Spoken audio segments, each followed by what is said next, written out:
कैसे आप सब आशा करते हैं कि अच्छे होंगे। तो जैसा कि बताए हुए थे कि क्रैश कोर्स आने वाला है 12th क्लास का, तो वो आज से चालू करते हैं चैप्टर नंबर 1 में। तो देखिए चैप्टर नंबर 1 में जियो में जनन, यानी कि पहला चैप्टर का नाम है जियो में जनन। जो अभी तक कुछ भी नहीं पढ़ेंगे वो भी आपकी इस बार 12th क्लास में लगभग 50 से 60 नंबर कन्फर्म लाएंगे। सबसे पहले वीडियो स्टार्ट होने के पहले सबसे पहले आप लोग अगर हमारे चैनल को सब्सक्राइब नहीं किया तो जरूर सब्सक्राइब करें और ज़्यादा से ज़्यादा दोस्तों के साथ शेयर करें ताकि प्रत्येक ऐसा वीडियो प्रत्येक चैप्टर का आ जाए। तो देखिए इस चैप्टर में देखना ये है कि लैंगिक जनन और लैंगिक जनन के बारे में, यानी कि मुख्य रूप से इस चैप्टर में जनन के बारे में पढ़ना है। थोड़ा सा थ्योरी भी पढ़ लेते हैं ताकि ज़्यादा काम करेगा और इसमें ध्यान रहे ऑब्जेक्टिव क्वेश्चन भी बताते चलेंगे। और इस बुक का PDF चाहिए तो आप हमारे टेलीग्राम चैनल से ज्वाइन कर सकते हैं, वहाँ पर मिल जाएगा। देखिए तो यहाँ पे लिखा हुआ है कि प्रत्येक जीव केवल कुछ निश्चित समय तक ही जीवित रह सकते हैं। जीवन के लिए जन्म से उनकी प्राकृतिक मृत्यु तक या काल जीवन अवधि कहा जाता है। यानी कि जन्म से लेकर के मृत्यु तक जितने भी पशु पक्षी आदमी जीवित रहता है उन सभी को क्या बोलते हैं, जीवन अवधि बोला जाता है। जीवन अवधि में यहाँ पे आगे लिखा है कि आप लोग देखते होंगे कि कौवा है और तोता है, दोनों का साइज सेम होता है लेकिन दोनों का अलग अलग जीवन अवधि है। पीपल का वृक्ष है और बरगद का वृक्ष है, इसमें अगर तुलना किया जाए या फिर किसी दूसरे वृक्ष से तुलना किया जाए तो हाइट सेम हो सकता है बट जीवन अवधि एक नहीं हो सकता है। तो कहने का अर्थ ये है कि समान रूप से ये समझिए कि अगर यहाँ पे ऑब्जेक्टिव में क्वेश्चन पूछ दें कि जीवन अवधि क्या है तो आपको वहाँ पे एक ऑप्शन मिलेगा जीवन अवधि क्या है, तो जन्म से मृत्यु तक के समय को जीवन अवधि कहते हैं। जन्म से लेकर के मृत्यु तक के समय को जीवन अवधि बोला जाता है। ठीक, तो बस इतना ही होता है जीवन अवधि। चलिए इसमें ज़्यादा कुछ है नहीं, आगे बढ़ते हैं हम लोग।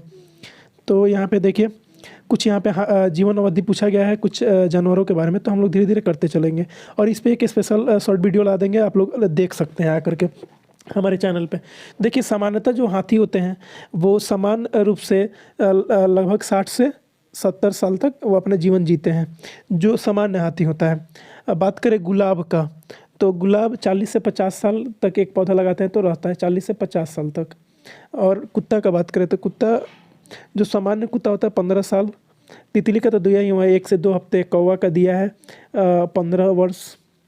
और देखिए केला का वृक्ष यहाँ पे देख सकते हैं जो केला का होता है 25 साल होता है। गाय का 15 साल। तोता का दिया ही है 140 साल। मगरमच्छ का दिया है 60 साल। घोड़ा का जो सामान्य रूप से घोड़ा होता है तो 45 वर्ष तक जिंदा रहता है। यहाँ पे फल मक्खी, जो फल मक्खी होता है वो 1 दिन तक ही जिंदा रहता है। और धान हम लोग बोते हैं तो कितना दिन में काटते हैं, 4 महीने में। कछुआ 100 साल तक जीवित रह सकता है। वही बात करें बरगद का तो वो 200 साल। अब एक क्वेश्चन है कि पीपल का जो पेड़ होता है कितने साल तक जीवित रहता है, आप कमेंट में जरूर बताइएगा। चलिए आगे बढ़ते हैं। तो जीवों में जनन यहाँ से एक जीव विज्ञानी प्रक्रम के रूप में परिभाषित किया गया है, जिसमें एक जीव अपने समान एक छोटे जीव को जन्म देते हैं, संतति में वृद्धि होते हैं, उन्हें परिपक्वता आती है, इसके बाद वो नई संतति को जन्म देते हैं। इस प्रकार जन्म वृद्धि तक मृत्यु चक्र चलता रहता है। सिंपल शब्द में समझिए कि मृत्यु चक्र क्या होता है। कोई सबसे पहले एकदम छोटा बेबी जन्म लिया, उसके बाद में उसका हाइट बढ़ा, फिर उससे भी बड़ा हुआ, वयस्क मनुष्य हुआ, फिर वो अपने समान कोई संतति उत्पन्न किया। उसके बाद फिर ये क्या होगा, ये वाला पर्सन और भी बूढ़ा होगा, धीरे धीरे बूढ़ा होगा और फिर क्या होगा, डेड हो जाएगा। तो यही होता है जीवन चक्र, मृत्यु चक्र यहाँ पे जो लिखा है, जो कि चैप्टर 5 में पूर्ण रूप से दिखाई देगा। चलिए तो आगे बढ़ते हैं हम लोग।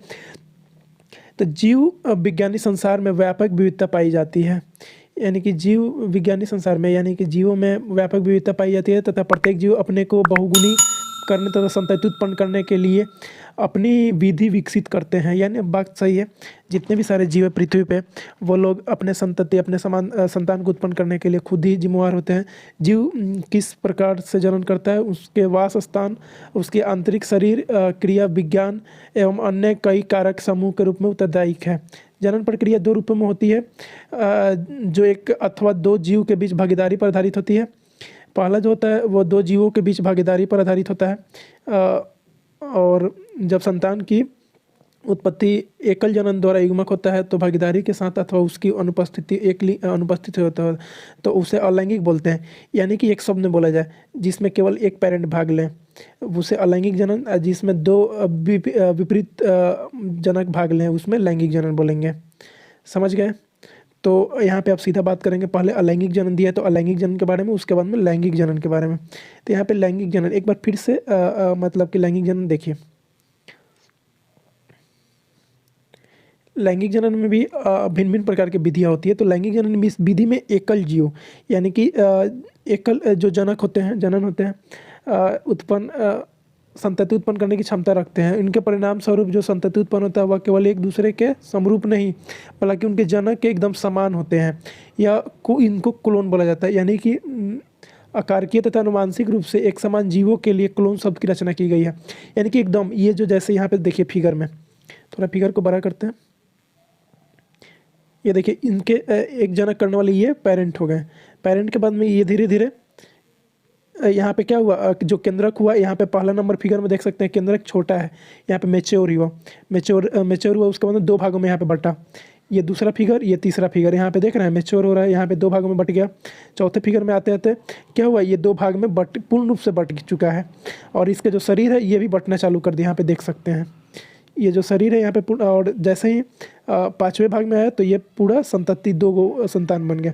तो अब पहला फिगर और इसका अंतिम फिगर से मिलाइए, दोनों सेम है कि नहीं है। ये वाला फिगर, ये वाला फिगर और ये वाला फिगर दोनों सेम है कि नहीं है, एक बार चेक करिए। यहाँ पे पहला फिगर और इसका अंतिम फिगर दोनों सेम है। इसी प्रकार से इसे तो जो जिसमें पूरा समान रहेगा, जनक के समान उसके क्या होंगे, बच्चे भी समान होंगे, तो उसे क्लोन बोलेंगे। ठीक है, तो इतना समझिए क्लोन किसे कहते हैं। अब देखिए, जीवों में विभिन्न वर्गों के मध्य में पाए जाने वाले अलैंगिक जनन को विस्तृत रूप से अध्ययन करें। अलैंगिक जनन समान रूप से एकल जीव, पाइप तथा जीव आदि में पाए जाते हैं। प्रजाति का एक केंद्रीय जीव प्रोटिस्टा मोनेरा में जनक कोशिका दो में विभक्त होकर नए जीव को जन्म देती है। अतः इन जीवों को कोशिकीय विभाजन एक प्रकार से जनक की क्रिया विधि है, यानी कि जिसमें उनके शरीर के दो भाग में बंट जाते हैं, तो उसे कोशिकीय विभाजन बोलते हैं। जैसे यहाँ पे देख सकते हैं ये एक बॉडी है, उसको इसके जो केंद्रक हुए मेच्योर होकर के केंद्रक डिस्ट्रीब्यूट होकर के दो भागों में यहाँ पे बट गया, पूर्ण रूप से दो भाग, दो को जीव हो गया। तो यहाँ पे एक ही जनक के शरीर दो भागों में बट गया, तो इसे कोशिका विभाजन बोलेंगे। और यह द्विखंडन, क्योंकि इसमें दो ही जीव बना इसीलिए द्विखंडन मेथड बोलेंगे। इसमें एक कोशिका दो भागों में विभक्त हो जाती है, जो हम समझाए इसके पहले। इसमें एक कोशिका दो भागों में विभक्त हो जाती है और प्रत्येक भाग एक वयस्क जीव के रूप में तीव्रता पूर्वक वृद्धि कर ले जाता है। ऐसा अमीबा और पैरामीशियम आदि में होता है। ईस्ट में यह विभाजन एक सामान्य नहीं होता, ईस्ट में यह विभाजन एक सामान्य नहीं होता है। छोटी कलिकाएं उत्पन्न हो जाती है जो परिणाम में तो उनका जनक से जुड़ जाती है, बाद में उनसे अलग होकर नए ईस्ट जीव में परिपक्व हो जाती है। फंजाई जगत, अब फंजाई के बारे में बात करें। फंजाई जगत के सदस्य साधारण पादप जैसे शैवाल विशेष अलैंगिक जनीय संरचना द्वारा जनन करते हैं। इन संरचनाओं में अत्यंत समान संरचना अलैंगिक चल बीजाणु यानी कि जिसे जू स्पोर्स बोलते हैं और सूक्ष्मदर्शी चलनशील संरचनाएं होती है। अन्य समान अलैंगिक जनन कोनिडिया, कलिया, हाइड्रा, जैमुलस वगैरह होते हैं। यानी कि यहाँ पे जितने भी फिगर दिया गया है इसमें क्या हुआ, ये बॉर्डिंग के द्वारा इसमें जनन हो रहा है, कलिका के द्वारा, इसमें कोनिडिया के द्वारा। यहाँ पे ये कलिका क्या होगा, इसमें से पहले निकलेगा, इसमें समझते हैं। ये जो कलिका हुआ क्या होगा, इसमें से निकलेगा, धीरे धीरे निकल के उभार निकलेगा इसे, उभार धीरे धीरे करके यहाँ से मतलब निकल जाएगा, बिखर जाएगा, बिखर करके एक अलग ऐसे ही जीव बना लेगा जैसे ये है। ठीक है, तो ये एक प्रकार का जनन हुआ। कोनिडिया के द्वारा यहाँ पे जनन हो रहा है, इसका एक भाग मतलब मेच्योर होकर के अलग जीव बन जाता है। आलू वगैरह में देखे होंगे लोग, उसका आँख वगैरह बोया जाता है, क्यों, क्योंकि इसमें कलिका के द्वारा जनन होता है।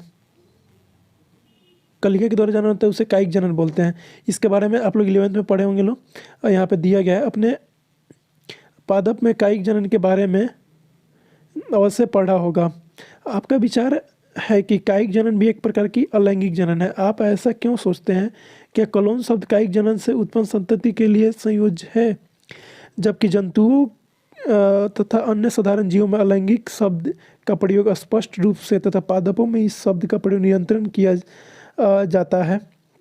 पादपों में कायिक प्रवर्धन की इकाई जैसे सर, प्रकंद, शकरकंद, वल भूस्तरीय सभी नई संतति को पैदा करने का समर्थ रखते हैं। ये संरचनाएं कायिक प्रवर्धन कहलाती है। यानी कि जितने भी जमीन में अंदर फलने वाले पेड़ पौधे फल वगैरह हैं, वो सभी में क्या होता है, कायिक प्रवर्धन होता है। यहाँ पे दिया गया है कायिक प्रवर्धन और कायिक जनन होता है, और इसी को कायिक प्रवर्धन बोलते हैं। क्योंकि इन संरचनाओं में दो जनक भाग नहीं लेते हैं, इसीलिए इसे अलैंगिक जनन भी कहते हैं। यहाँ पे देखिए साफ शब्द में लिखा है कि इस संरचना में दो जनक भाग नहीं लेते हैं, अतः ये अलैंगिक जनन होता है। यहाँ से क्लियर हो गया कि जो भी आलू वगैरह होता है, शकरकंद होता है, ये सब में कायिक जनन होता है। तो आपने निश्चित तौर पे जलाशयों जो जलाशय होता है,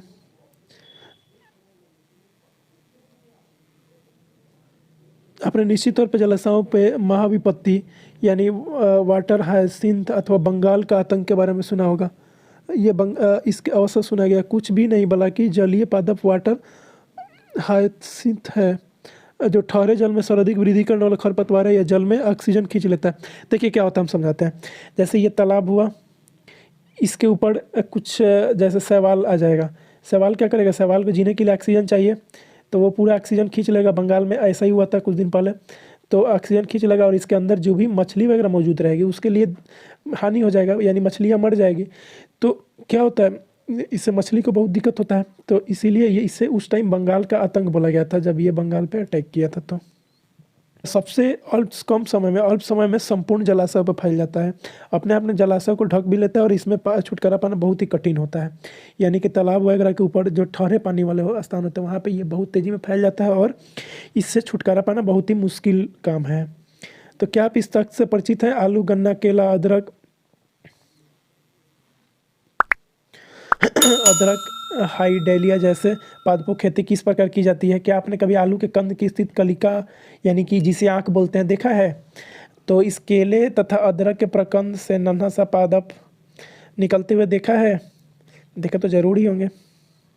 होने वाले पादपों के प्लासेंट की उत्पत्ति स्थानों पर निर्धारित करने का प्रबल करेंगे तब आप पाएंगे कि यह अधिकतर इन पादपों में रूपांतरित स्तंभों की उपस्थिति पर्व संधि नोड में उपस्थित होते हैं। जब यह पर्व संधि नमी युक्त मृदा अथवा जल के संपर्क में आते हैं, तब वे मूल रूट एक नए पादप उत्पन्न होते हैं, यानी उसके जड़ से एक नए पादप उत्पन्न होते हैं। और ठीक उसी प्रकार और पत्थर चट्टा भी, जिसे ब्रायोफिल्म, साइंटिफिक नेम ब्रायोफिल्म है, कि पत्तियों में देखिएगा लोग कांटे आर पार आ जाते हैं किनारों पे, और इसी कारण हो जाता है। इसमें कौन सा जानवर होता है, पर्व संधि होता है।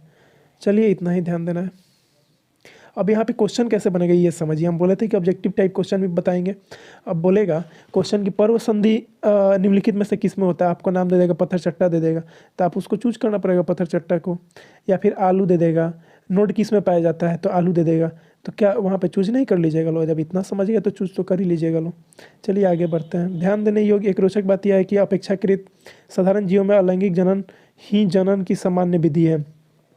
जो साधारण जीव होते हैं, अगर क्वेश्चन पूछे कि साधारण जीव में निम्नलिखित में से कौन से जनन की सामान्य विधि है, तो वहाँ पे क्या चूज कीजिएगा लो? अलैंगिक जनन। अपने आरंभ से पूर्व जनन की लैंगिक विधि की ओर बढ़ने लगे हैं। और यह पता करें कि किस प्रकार लैंगिक जनन प्रतिकूल परिस्थिति में इन जीवों को जीवित रहने में सहायता करता है। लैंगिक जनन ऐसी परिस्थिति में सफलतापूर्वक क्यों संपन्न होते हैं?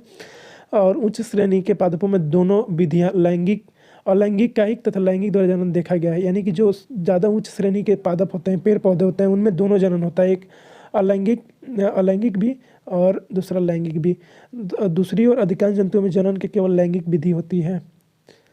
चलिए तो लैंगिक जनन की ओर बढ़ते हुए यहाँ पे देखिए, लैंगिक जनन के अंतर्गत एक से जीव अथवा अभिमुखी विपरीत लिंग वाले विभिन्न जीवों द्वारा नर तथा मादा युग्मक, यानी कि यहाँ पे एक नर होगा, एक मिनट, यानी कि यहाँ पे एक नर होगा और दूसरा मादा, एक नर दूसरा मादा, तब कौन सा जनन होगा, कहलाएगा? यानी कि दो विपरीत जीव जनन वाले अगर व्यक्ति भाग लेते हैं तो लैंगिक जनन हो जाएगा। यही समझाना था हमको।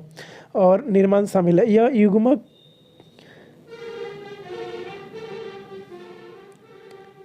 यह युग्मक आपस में मिल करके युग्मनज यानी जाइगोट का निर्माण करते हैं, यानी कि नर मादा जाइगोट का निर्माण करते हैं, जिसमें आगे चलकर नए जीव का निर्माण हो जाता है। यह लैंगिक जनन की तुलना में एक विस्तृत, जटिल और धीमी प्रक्रिया है। लैंगिक जनन में पूरा तेजी से प्रक्रिया चल रहा था, हम लोग पढ़े हैं सवाल के बारे में, वहाँ पे क्या था, तेजी से चल रहा था, लेकिन अलैंगिक जनन में तेजी से चल रहा था, बट यहाँ पे लैंगिक जनन में यह बहुत ही जटिल प्रक्रिया और धीमी रूपी चलती है। नर तथा मादा युग्मक से जो लैंगिक जनन संपन्न होता है, उसके परिणाम से जो संतान उत्पन्न होती है वह जननों के समान अथवा आपस में समरूप नहीं होता है, यानी कि सेम टू सेम कॉपी नहीं किया जाता, इसीलिए उन्हें क्लोन नहीं बोलते हैं। समझ रहे हैं? जो भी लैंगिक जनन से संतान उत्पन्न होते हैं यहाँ पे जो भी, तो वो सेम टू सेम कॉपी नहीं किए जा सकते हैं। पादप जंतु अथवा फंजाई जैसे जीवों में अध्ययन से पता चला है कि यद्यपि वो बा आकार की आंतरिक संरचना और शारीरिक क्रिया विज्ञान में एक दूसरे से अलग है, परंतु जब वे लैंगिक प्रजनन के लिए एक दूसरे के निकट आते हैं तब वह एक जैसे पैटर्न को अपनाते हैं। ओहो, यहाँ पे समझने वाला बात यह है कि कौन कौन से क्वेश्चन पूछ सकता है आपको कि कौन कौन से इसमें भाग लेते हैं। तो जंतु अथवा फंजाई जैसे यहाँ पे कुछ जंतु होंगे जो कि भाग लेते हैं, वो आते हैं तो एक दूसरे के सामान्य प्रकट करने लगते हैं।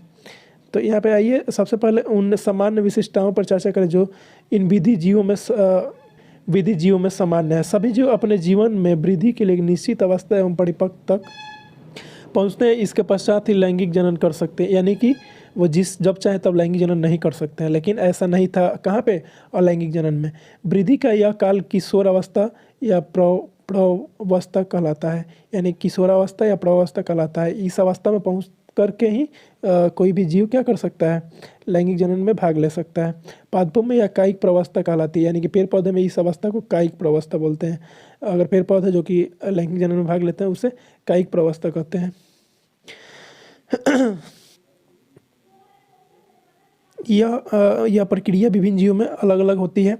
किशोरावस्था या कायिक प्रवस्था की समाप्ति जनन प्रवस्था का आरंभ होता है, यानी कि किशोरावस्था और कायिक प्रवस्था की समाप्त जैसे ही होता है, लोग मतलब इसमें इंटर करते हैं, उसी से ही क्या होता है, जनन प्रवस्था वहाँ पे चालू होता है।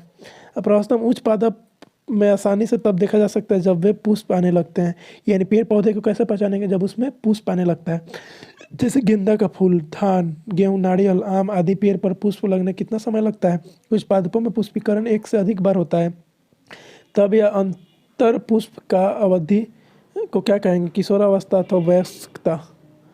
तो अपने क्षेत्र में लगे हुए कुछ वृक्षों का निरीक्षण करो तथा प्रति इन पर वृक्षों पर उसी माह में पुष्प लगते हैं जिस माह में पिछले वर्ष लगे थे, इसकी जानकारी इकट्ठा करें और सोचें। आम, सेब, कटहल आदि जैसे मौसमी फल होते हैं, क्या कुछ पादप ऐसे भी हैं जिनमें वर्ष भर पुष्पीकरण होता है, यानी पुष्प खिलता है, कुछ मौसम के आधार पर पुष्प निकलते हैं। पादप वार्षिक द्वारा द्विवार्षिक किस्म के जो होते हैं उनमें सभी स्पष्टता कायिक जनन तथा जीवमरण प्रवस्था को प्रदर्शित करते हैं, परंतु बहुवर्षीय जातियों में इन प्रवस्थाओं को स्पष्ट रूप से परिभाषित करना कठिन होता है। कुछ पादप असामान्य रूप से पुष्पीकरण की क्रियाविधि को प्रदर्शित करते हैं। इसमें कुछ जैसे बांस की प्रजाति का पादप पूरे जीवन काल में सामान्यतः 50 से 100 वर्षों के बाद केवल एक बार पुष्प लेता है। अब सवाल पूछा जाएगा कि 50 से 100 वर्षों में केवल एक बार पुष्प लेने वाला पौधा कौन सा है, तो वो कौन सा पौधा होगा, बांस हो जाएगा। अब दूसरा सवाल यहाँ पे ये पूछा जाएगा कि नीला कुरेंजी जो कि 12 वर्षों में एक बार पुष्प उत्पन्न करता है, कौन सा पेड़ है, नीला कुरेंजी। और आप इनमें से अधिकांश यह जानते होंगे कि पादप में सितंबर से अक्टूबर 2006 के दौरान यह पुष्प पहले खिला था। परिणामस्वरूप केरल, कर्नाटक, तमिलनाडु के पहाड़ियों पर में सड़क के किनारे यह पुष्प एकदम नीला नीला दिखाई देता है। इसको देखने के लिए लोग दूर दूर से आते हैं, मतलब दूसरे दूसरे देश से भी आते हैं। तमिलनाडु, कर्नाटक और केरल में ये देखा जा सकता है। और समाप्ति के प्रजनन व्यवहार में पूर्व शारीरिक और आकार के बदलाव प्रकट करते हैं। विभिन्न जीवों में जनन प्रवस्था विधि अवधि अलग अलग होती है। क्या आप मानव में पाए जाने वाले परिवर्तनों की सूची तैयार कर सकते हैं जिसमें जनन परिपक्वता पता लग सके। यहाँ पे देख सकते हैं प्राणियों में उदाहरणतः पक्षी एक वर्ष भर अंडे देते रहते हैं, अथवा क्या यह किसी मौसम में संबंधित घटनाक्रम, मेढक जैसे छिपकली, ये प्रक्रिया कैसे होती है। आप देखेंगे प्रकृति में रहने वाले पक्षी केवल विशेष मौसम में आने पर ही अंडे देते हैं। यदि संरक्षण में रखे जाने वाले पक्षियों जैसे कुट फॉर्म में यानी मुर्गी फार्म में वर्षों भर अंडे देते हैं। हाँ, आप लोग आसपास अगर मुर्गी फार्म होगा तो देखना लो, वहाँ पे पूरे साल भर अंडे मिल जाएगा देखने के लिए। लेकिन जो भी उनको अगर सामान्य मौसम में छोड़ दिया जाए तो वो केवल कुछ विशेष मौसम में ही अंडे देता है। ऐसा क्यों होता है वहाँ पे समझिए। ऐसे मामले अंडे देने के कार्य जनन क्रिया से संबंधित न होकर के बड़े पैमाने पर व्यापार करने की उत्पत्ति जो मात्र मानव के कल्याण के लिए कहा जा सकता है। जो फर्म पे अंडा देता है उसको जनन ना मान करके मानव कल्याण के लिए बोला जा सकता है, यानी कि उससे उनको संख्या की वृद्धि के लिए नहीं है। ठीक, तो आज की वीडियो में इतना ही छोड़ देते हैं। अगले वीडियो में जो देखिएगा मानव में जनन, तो अगर इस वीडियो पे कम से कम 50 व्यू आ जाता है तो अगला वीडियो आएगा। तो आप लोग ज़्यादा से ज़्यादा इस वीडियो को अपने दोस्तों के साथ शेयर करें। अगर कुछ इसमें सुधार करना हो तो आप सुझाव दे सकते हैं, उस पर काम किया जाएगा। अगर इसमें कुछ समझ में नहीं आया तो एक बार फिर से इस वीडियो को देखें तो समझ में आ जाएगा।